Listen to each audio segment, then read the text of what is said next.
Bonjour à tous. Pour créer la plus grosse base de données d'intégrales sur YouTube, je me suis donné un défi de calculer 100 intégrales en un mois.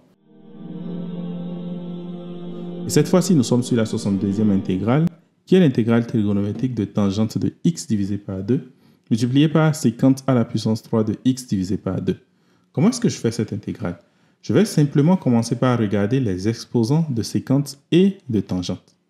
Si l'exposant de sécante est pair, alors je peux faire un changement de variable et poser que u est égal à tangente de x divisé par 2.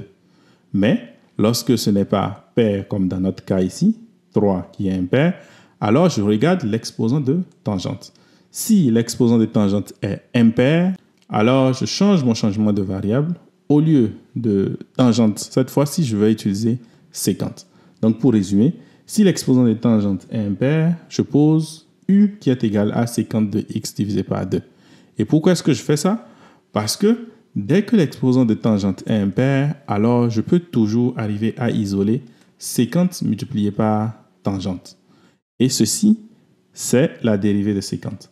En d'autres termes, mon intégrale que j'ai, l'intégrale de tangente de x divisé par 2 multiplié par sécante à la puissance 3 de x divisé par 2 dx, c'est égal à l'intégrale de sécante au carré de x divisé par 2 multiplié par sécante de x divisé par 2 multiplié par tangente de x divisé par 2, le tout dx.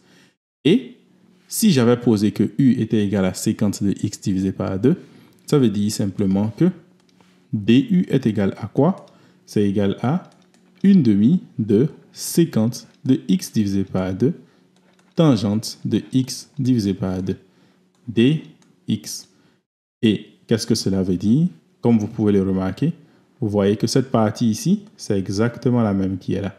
Donc, cette partie est tout simplement égale à 2 du. Et qu'est-ce que je peux remarquer? Je peux remarquer aussi que cette partie, c'est u au carré.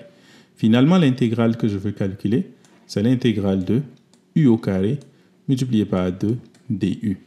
Et ceci, je sais exactement ce que ça donne. Ça donne juste 2 tiers de u à la puissance 3 plus une constante.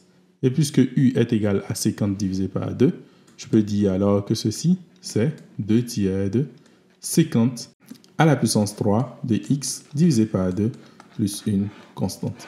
Et ça, c'est le résultat qu'on est censé avoir.